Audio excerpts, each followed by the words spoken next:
Welcome everybody to this video. In this video I'm going to show you why the next button is not clickable for about 4 or 5 seconds and how to overcome that problem in Articulate Storyline. So I'll preview this. Let me just pick a few slides rather than doing all of them. So I'll preview the selected slides and let's have a look. So we're going to just start button to get to the next screen, and the next button I can't click on it. I can't click on it, and now it becomes available. Go to the next screen. 1, 2, 3, 4. There we go. It's available. So why is it doing this? Well, it's doing this because of the settings that you've chosen for the menu. If you've got the menu locked down in any way so that a user can't go to the next screen without clicking the next button, or they can't view the screen in front unless they've been through the process of going slide 1, 2, 3, 4, then it delays it. And it delays it the length of the timeline here. So the time delay is actually 5 seconds until the next button appears, which is incredibly annoying. So let me show you the menu locking down, just in case you're editing someone else's project.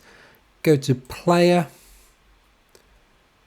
go to Menu, click the cog icon, and we've got Menu, which is restricted. So you've got free. If you have it as free, you won't have this problem.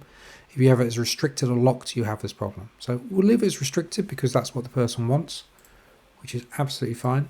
So the way to overcome it, and there is a way of overcoming it, what you need to do, you need to tell Articulate Storyline to make the next button visible upon the start of the timeline for the slide. So let's go to a slide that impacts, and the way to do it is go to triggers. So create a new trigger. You want to change the state of the next button to normal when the timeline starts on this slide. Okay, so let's just try that. So I'll grab these slides again, I'll preview selected slides. I'll just remind you as well, subscribe to the channel, like the video, comment down below, thank you very much. Okay, this slide, the first one doesn't have next button, so we're okay. Start, next button, there you go, it's ready instantly. There's about half a second delay. Next, this button here, again, it's grayed out. It's grayed out for ages because I've not applied that trigger to this slide. So what you need to do, the slide you did it on, this is the trigger here.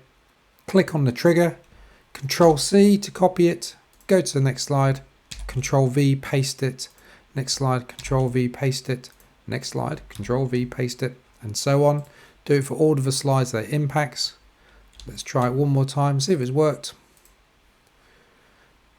As a reminder, subscribe. I've told you that already. Here we go. Start. And there you go. It's ready within like half a second. And there you go. Next.